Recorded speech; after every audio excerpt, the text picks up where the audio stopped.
Well, let me start by giving just a quick history of the Clearness Committee. The Clearness Committee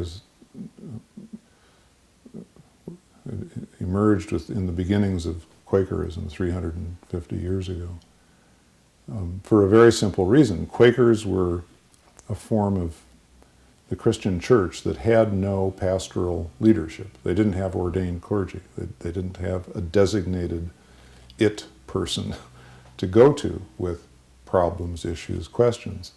So they needed to invent communal structures that enabled the community to come together around things that in other churches people would take into the pastor's office or into the priest's office. One of those things, of course, is that people struggle with certain issues in life. They may have a vocational struggle, or they may have a relationship struggle, or they may have a struggle around questions of meaning. And so the Clearness Committee emerged as a way for 5 or 6 members from that religious community to sit with a person who had a problem and to help that person evoke the resources of his or her inner teacher. It's really premised on 2 key Quaker beliefs. One is we all have an inner teacher that knows what we need better than anybody else in the world. And the other is that in order to get access to that inner teacher, we need to be in community, a community that can help us sort and sift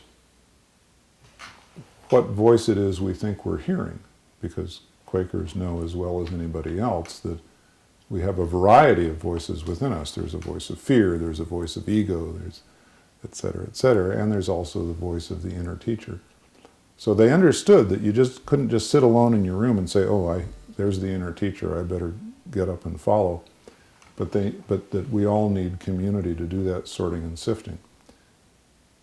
But the kind of community that was needed was not a community that would tell you what your answer was. It was rather a community that, in the great words of a feminist theologian named Nell Morton, would help hear you into speech, deeper and deeper speech, more and more truthful speech. And so the Clearness Committee that resulted from that consists of 5 or 6 people who sit with you for several hours. And during that process of time, basically, do nothing but ask you honest, open questions. There's a lot sort of hidden in what I just said, even though it sounds quite simple, because it turns out that asking you honest, open questions is a very demanding assignment. We are so gifted at asking questions that aren't honest and open, but that are really advices or speeches in disguise. So if I ask, have you thought about seeing a therapist? That's not an honest, open question. I'm really trying to say, I think you ought to see a therapist, and here's my way of sneaking that advice in. So there's a lot in here that is demanding, that requires practice.